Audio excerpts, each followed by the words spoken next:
Now we are going to start heat capacity. देखिए, what is heat capacity? Heat capacity जो है उसको हम डिनोट करते हैं C के थ्रू। ठीक है, अब एक बात देखना, कोई भी सिस्टम जब हीट को एब्जॉर्ब करता है तो हमें कैसे पता लगेगा कि हीट एब्जॉर्ब हो रही है? तो उस सिस्टम का जो टेम्परेचर है वो चेंज हो जाएगा ना, टेम्परेचर जो है वो राइज़ हो जाएगा। इसका मतलब हमें हीट जो ट्रांसफ़र हो रही है वो किस फॉर्म में पता लगती है? टेम्परेचर चेंज के फॉर्म में पता लगती है। अगर एब्जॉर्ब करता है तो टेम्परेचर इंक्रीज़ हो जाता है, और सिस्टम हीट जो है वो रिलीज़ करता है तो टेम्परेचर डिक्रीज़ हो जाता है।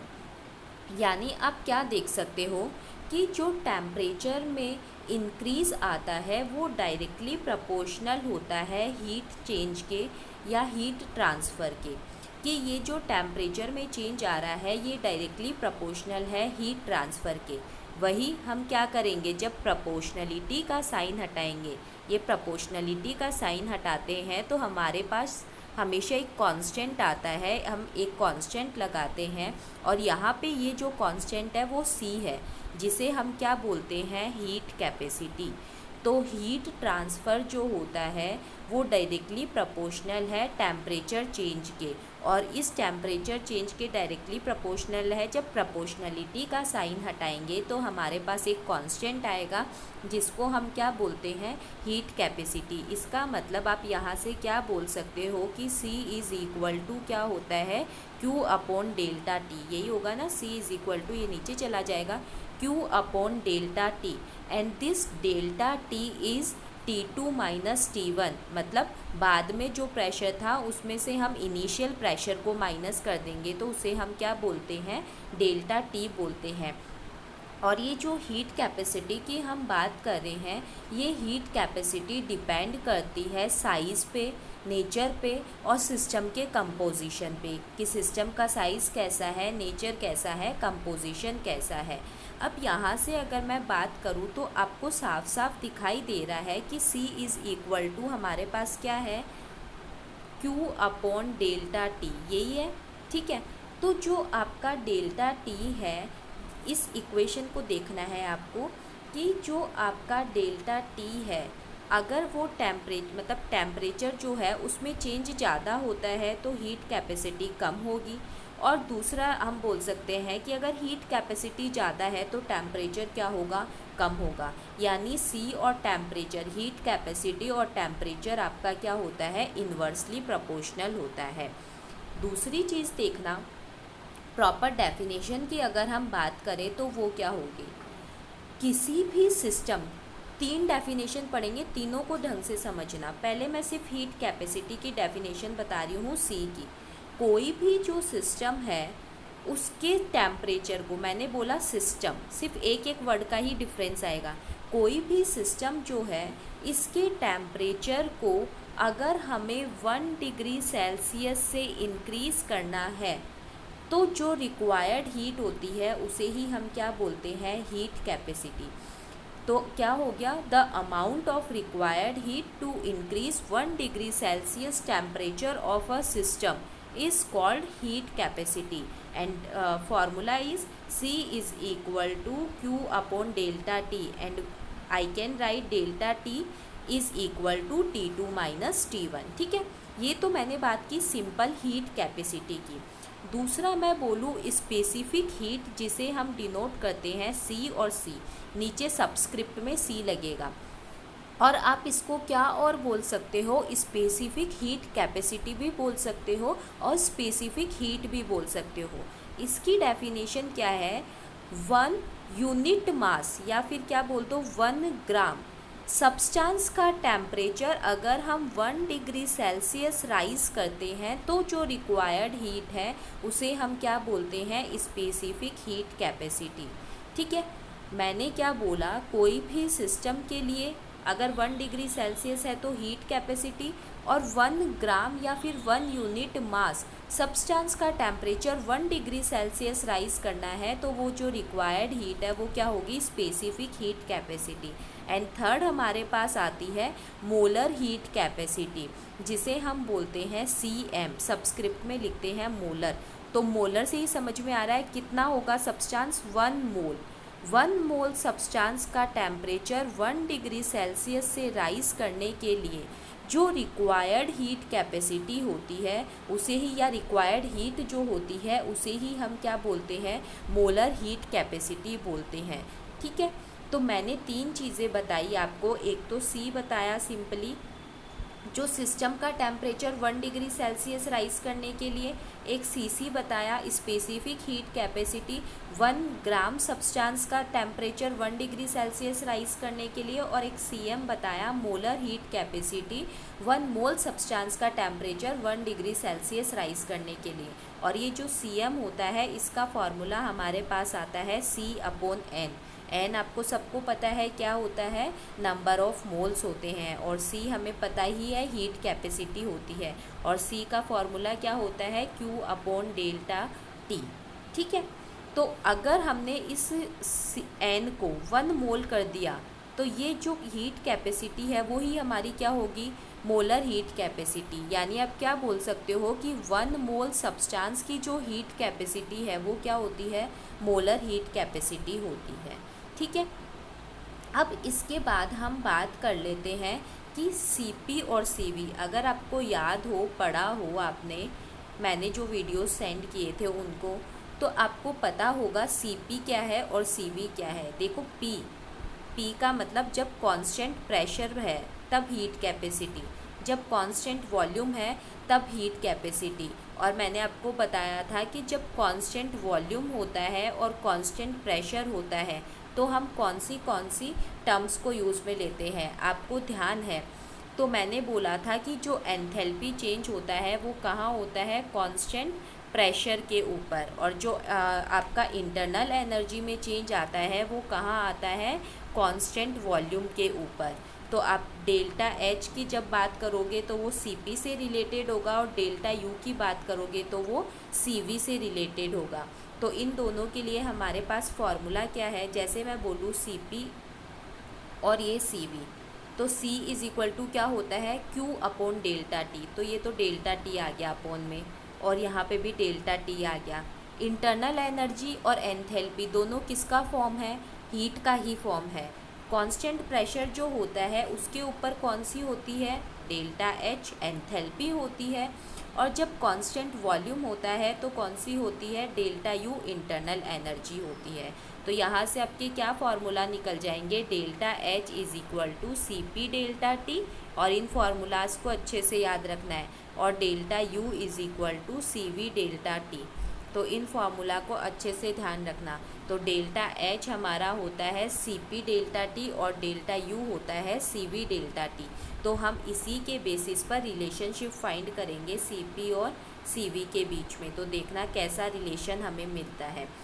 मैं बोलूँ, हमने एक ये इक्वेशन पहले ही पढ़ ली थी, ΔH ΔU + P/ΔV।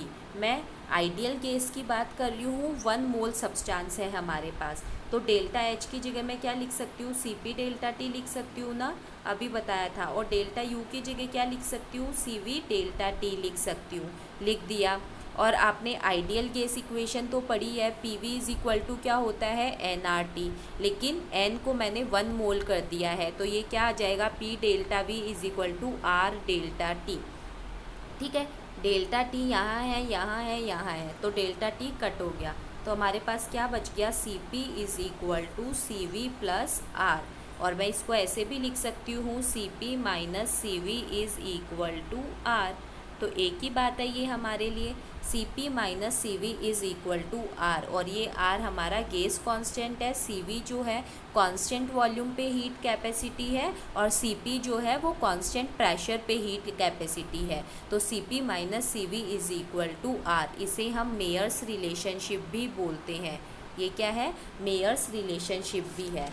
ठीक है, तो ये हमारा CP और CV में रिलेशन है। अब इसके बाद अगर मैं बात कर लूँ कि हमने जो ये U और H पढ़ा है, इसका हम मेज़रमेंट कैसे करेंगे, तो U और H का मेज़रमेंट करने के लिए आपके पास एक टेक्निक है जिसे हम क्या बोलते हैं, कैलोरीमेट्री।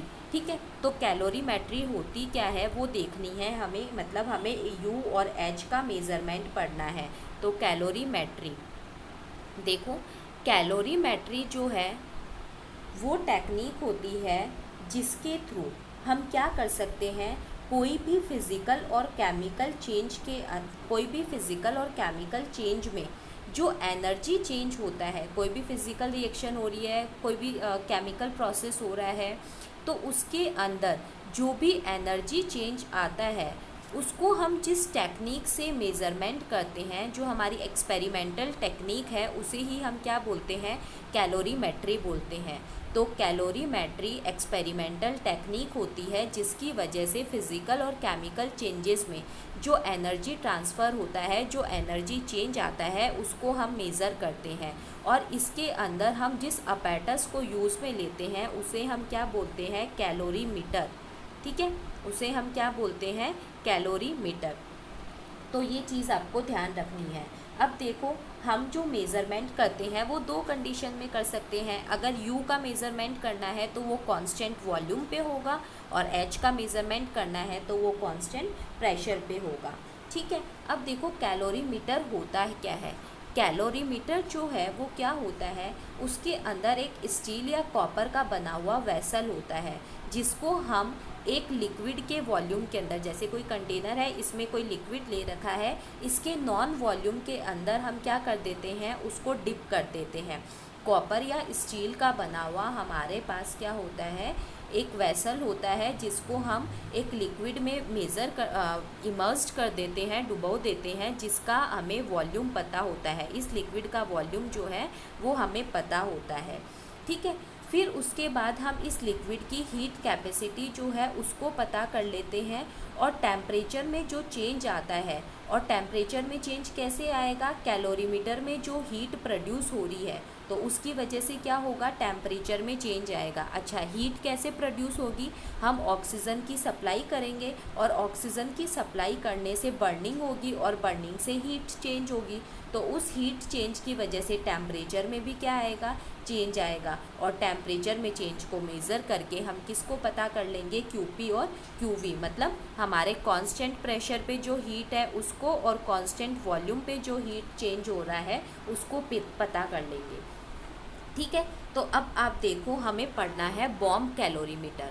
हम जो डेल्टा H और डेल्टा U का जो मेज़रमेंट कर रहे हैं वो हम करते हैं बॉम्ब कैलोरीमीटर के थ्रू। तो पहले डेल्टा U का जो मेज़रमेंट है वो करना है, और जिसके लिए हमारे पास कौन सी टेक्निक है, बॉम्ब कैलोरीमीटर। ये हमारे पास एक टेक्निक है। अब पहले इसको सुनना, कोई भी केमिकल रिएक्शन के लिए कांस्टेंट वॉल्यूम पे, देखो डेल्टा U पढ़ रहे हैं तो वॉल्यूम को हम क्या रखेंगे, कांस्टेंट रखेंगे, क्योंकि हमें पता है कांस्टेंट वॉल्यूम पे जो एनर्जी चेंज होता है उसे ही हम डेल्टा U बोलते हैं। तो कांस्टेंट वॉल्यूम जो है, कोई भी केमिकल रिएक्शन जो है उसके लिए कांस्टेंट वॉल्यूम पर जो एब्जॉर्ब हीट होती है उसका मेज़रमेंट हम कैसे करते हैं, बॉम्ब कैलोरीमीटर से। इसमें मैंने आपको बताया, एक स्टील का बना हुआ वेसल होता है जिसको हम कोई भी लिक्विड के अंदर डिप करते हैं, इमर्स करते हैं, और स्टील जो बॉम्ब है हमारे पास उसके अंदर हम ऑक्सीजन को सप्लाई करके जो सब्सटेंस है उसको बर्न करेंगे, और बर्न करने से हमें पता है कि हीट ट्रांसफ़र होगी। हीट ट्रांसफ़र होगी तो हमारे पास थर्मामीटर लगा हुआ होता है जिससे हम उसका क्या कर लेते हैं, टेम्परेचर मेज़र कर लेते हैं। एक और चीज़ याद रखनी है, जो आउटर कंटेनर है वो इंसुलेटेड है। इसका मतलब उसमें जो हीट का ट्रांसफ़र है, मतलब एनवायरनमेंट से, सराउंडिंग से कोई हीट का ट्रांसफ़र नहीं होगा। और कैलोरीमीटर जो हमारा है वो कम्प्लीटली क्लोज्ड है, इसका मतलब ना मैटर का ट्रांसफ़र होगा।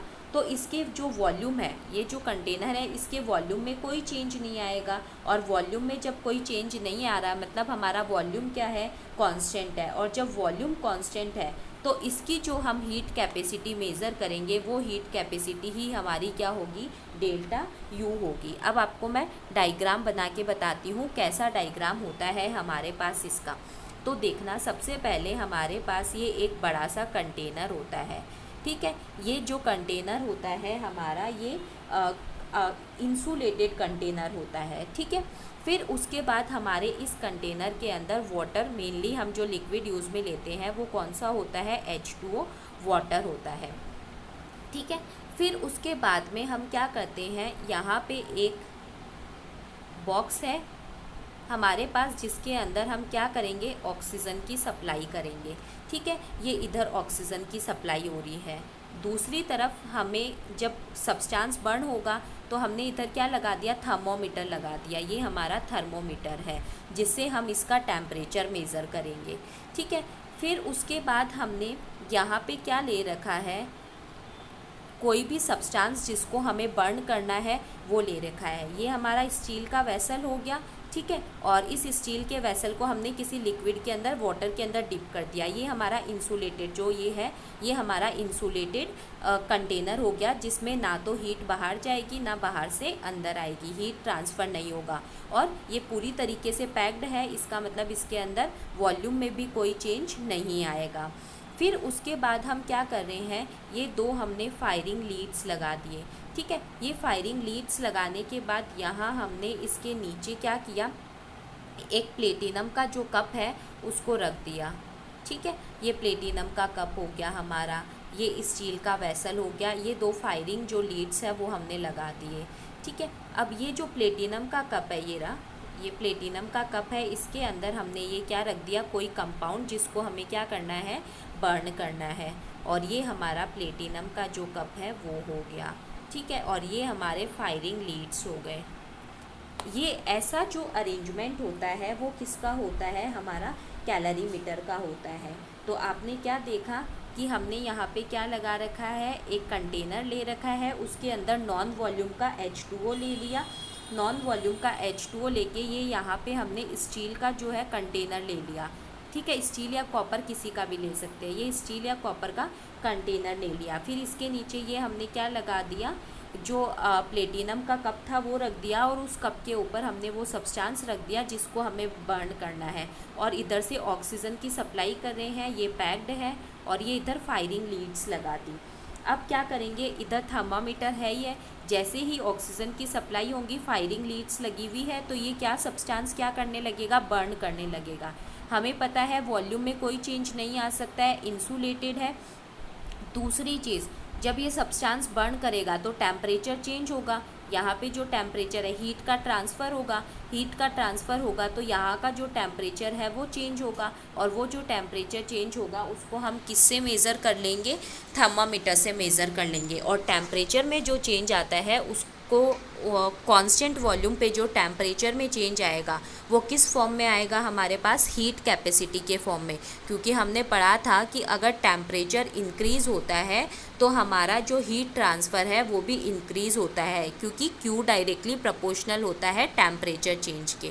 इस तरीके से हम कांस्टेंट वॉल्यूम के ऊपर किसका मेज़रमेंट कर लेंगे, डेल्टा U का मेज़रमेंट कर लेंगे। क्योंकि हमें जो टेम्परेचर में चेंज आएगा वो किस फॉर्म में दिखाई देगा, QV के फॉर्म में दिखाई देगा। और ये जो QV है, हमारे पास डेल्टा U का फॉर्मूला क्या है, QV अपॉन डेल्टा T। तो टेम्परेचर में चेंज हम पता कर लेंगे, ये हीट ट्रांसफ़र जो हो रहा है वो हमें पता हो जाएगा, तो डेल्टा U का हम क्या कर लेंगे, मेज़रमेंट कर लेंगे। ऐसे ही जब हम डेल्टा H का मेज़रमेंट करेंगे तो डेल्टा H का मेज़रमेंट करने के लिए हमें क्या रखना होगा, प्रेशर को कांस्टेंट रखना होगा। नॉर्मली हम क्या रखते हैं, एटमॉस्फेरिक प्रेशर रखते हैं।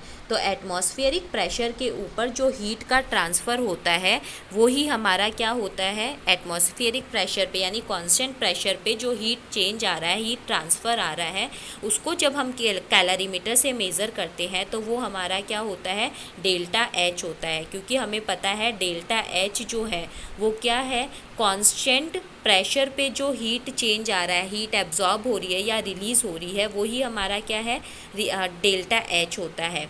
अब देखो, आपको पता है कि अगर एक्सोथर्मिक रिएक्शन है, डेल्टा H की मैं बात करूँ तो अगर एक्सोथर्मिक रिएक्शन है हमारे पास तो डेल्टा H क्या होता है, नेगेटिव होता है, क्योंकि हीट निकलती है। और अगर हमारे पास एंडोथर्मिक रिएक्शन है तो हीट क्या होती है, एब्जॉर्ब होती है। तो डेल्टा एच और आपका क्यूपी एक्सोथर्मिक रिएक्शन के लिए तो नेगेटिव होगा, और अगर एंडोथर्मिक रिएक्शन है तो ये क्या हो जाएंगे, पॉजिटिव हो जाएंगे। ठीक है, और इनका जो मेज़रमेंट हम करते हैं वो भी सेम इसी तरीके से करते हैं। डेल्टा यू का जो मेज़रमेंट है किया है हमने, वैसे ही हम डेल्टा एच का मेज़रमेंट करते हैं। ठीक है, इसके लिए जनरली हम क्या काम में लेते हैं, क्या ध्यान रखते हैं कि हमने जो सिस्टम बनाया हुआ है उसके अंदर प्रेशर क्या रहना चाहिए, कांस्टेंट रहना चाहिए हमारा। वही थर्मामीटर वगैरह सब लगाते हैं और फिर हम क्या करते हैं, कांस्टेंट प्रेशर पे जो हीट ट्रांसफ़र होता है उसको हम मेज़र कर लेते हैं, जिसे हम क्या बोलते हैं, डेल्टा एच। ठीक है, अब मैं बात करूं कि एंथैल्पी ऑफ रिएक्शन की। देखो अभी मैं सिर्फ सिंपली एंथैल्पी ऑफ रिएक्शन बता रही हूँ आपको, बाकी हम नेक्स्ट क्लास के अंदर कई सारी एंथैल्पी ऑफ रिएक्शन पढ़ेंगे। तो नाम से ही आपको समझ में आ रहा होगा कि क्या होता है। एंथैल्पी ऑफ रिएक्शन को हम रिप्रेजेंट करते हैं डेल्टा एच आर, आर नीचे सबस्क्रिप्ट में लिखा है, आर मीन्स रिएक्शन और delta H means enthalpy change. तो कोई भी रिएक्शन, कैसी भी रिएक्शन हो हमारे पास, उसके अंदर जो एंथैल्पी में चेंज आता है उसे हम क्या बोलते हैं, एंथैल्पी ऑफ रिएक्शन। ठीक है, तो enthalpy change in a reaction when number of moles of reactants react completely to give the product at constant temperature and pressure.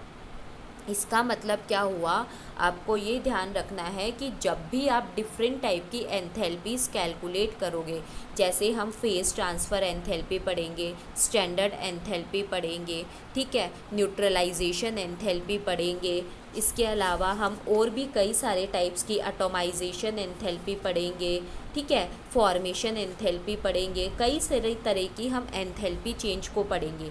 इसके लिए सबसे इम्पॉर्टेंट चीज़ है कि आप जो ये केमिकल इक्वेशन लिखते हो वो हमेशा और हमेशा आपकी बैलेंस होनी चाहिए। अगर केमिकल इक्वेशन बैलेंस नहीं होगी तो आपका कैलकुलेशन बिल्कुल सही नहीं होगा।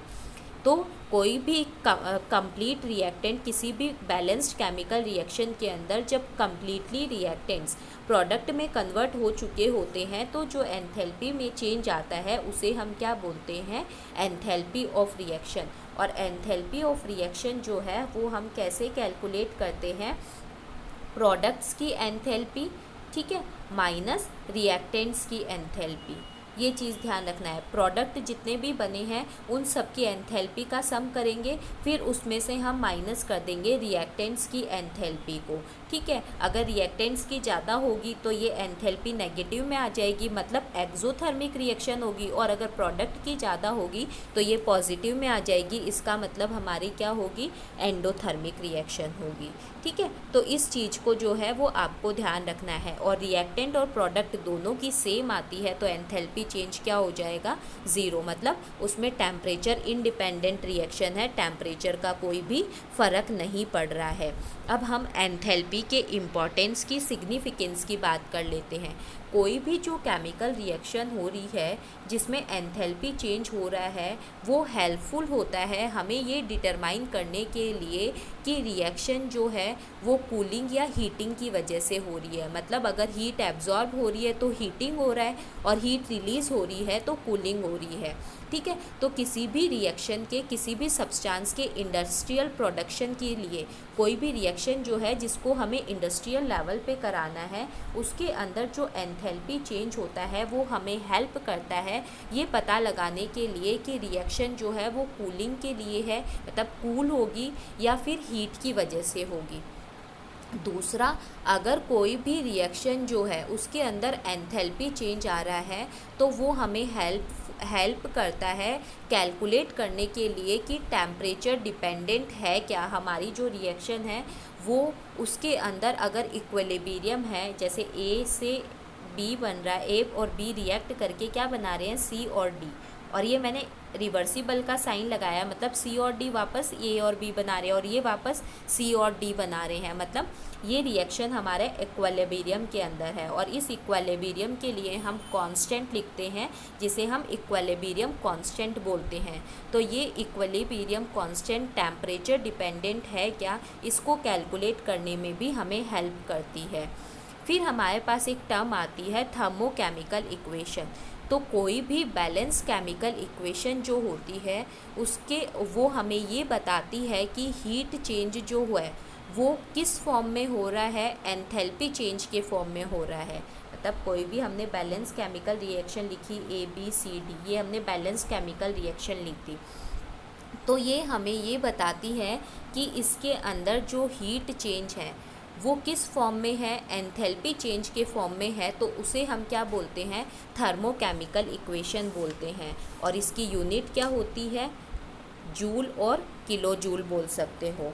ठीक है, तो थर्मोकेमिकल इक्वेशन जो है वो क्या है, थर्मो मतलब टेम्परेचर यानी हीट, और हीट चेंज को जब हम केमिकल इक्वेशन के फॉर्म में लिख देते हैं तो वो ही हमारी क्या होती है, थर्मोकेमिकल इक्वेशन। तो एक बैलेंस्ड इक्वेशन जिसमें डेल्टा H की वैल्यू हमें पता है, यानी हीट चेंज की वैल्यू हमें डेल्टा H के फॉर्म में गिवन है, तो उसे हम क्या बोलते हैं, थर्मोकेमिकल इक्वेशन। जैसे मैंने ये लिखा और इसके साथ में मैं ये लिख दूँ कि delta H is equal to हमारा कितना आ रहा है, माइनस का x किलो जूल आ रहा है, किलो जूल पर मोल ऐसे लिख दिया मैंने। तो इसका मतलब क्या हुआ कि ये कैसी इक्वेशन है, हमारी थर्मोकेमिकल इक्वेशन है।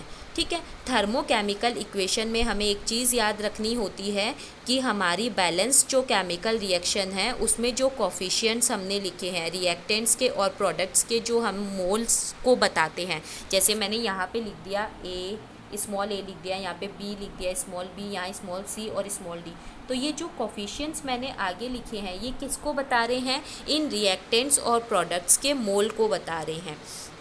और डेल्टा H की जो वैल्यू हमें टर्म्स में दी हुई होती है, जैसे 5 किलो जूल, 10 किलो जूल, ठीक है, ये जो दी हुई होती है हमें मैथमेटिकल फॉर्म में, मैथमेटिकल नंबर्स के फॉर्म में जो डेल्टा H की वैल्यू हमें गिवन होती है वो उसकी यूनिट जो है वो किस फॉर्म में होगी, किलो जूल पर मोल में होगी। और ये जो मैथमेटिकल इक्वेशन हमें गिवन है वो क्या बता रही है कि जो सब्सटेंस के मोल है उनके रेस्पेक्ट में, इस चीज़ को बहुत ही अच्छे से समझ लेना, मैं रिपीट करती जा रही हूँ इस बात को कि हमें इक्वेशन को हमेशा बैलेंस लिखना है।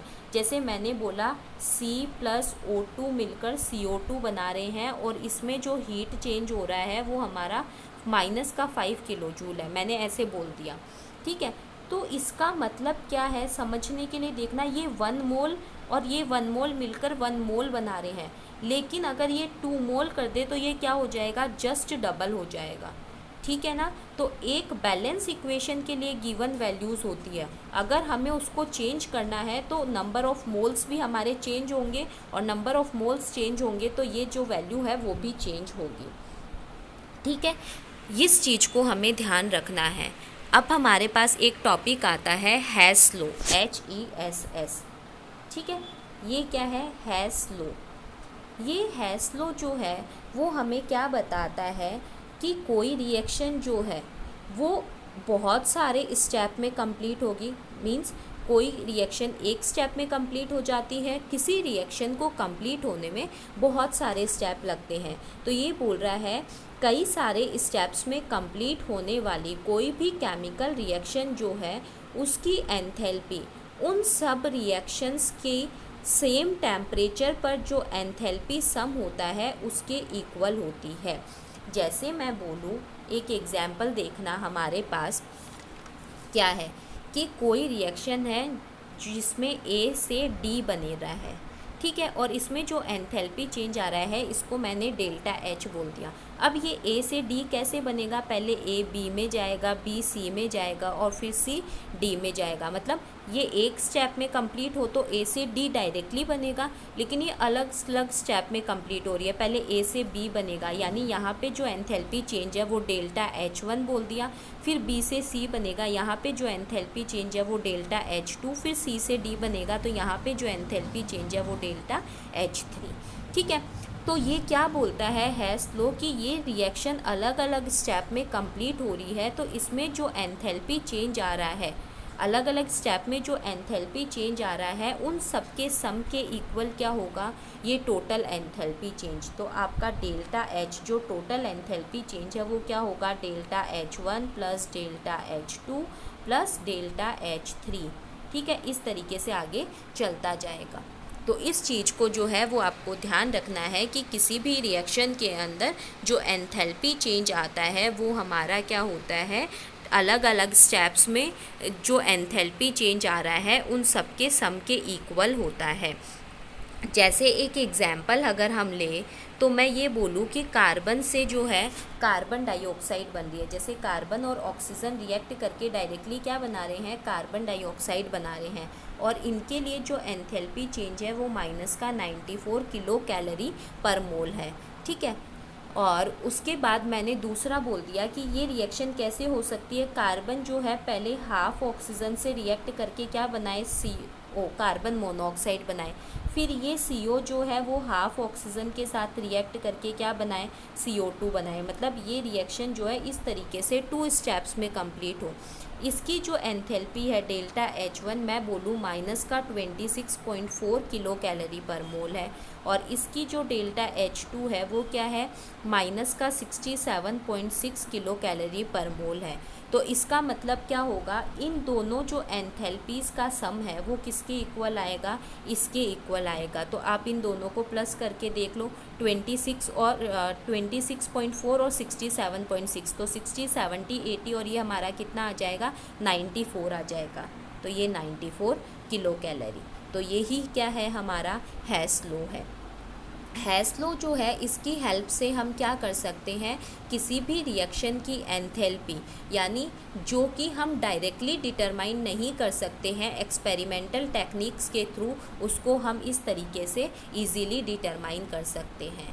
जैसे एंथैल्पी ऑफ फॉर्मेशन हो गया, एंथैल्पी ऑफ कंबशन हो गया, रिएक्शन एंथैल्पी हो गई, ट्रांसफॉर्मेशन हो गई, फेज ट्रांसफ़र हो गई, बॉन्ड डिसोसिएशन हो गई, रेजोनेंस हो गई। इस तरीके से कई सारी एंथैल्पी चेंजेस को हम डायरेक्टली कैलकुलेट कर सकते हैं। और अब हम जो नेक्स्ट क्लास होगी उसके अंदर इन डिफरेंट एंथैल्पीज़ को ही स्टडी करेंगे। Thank you.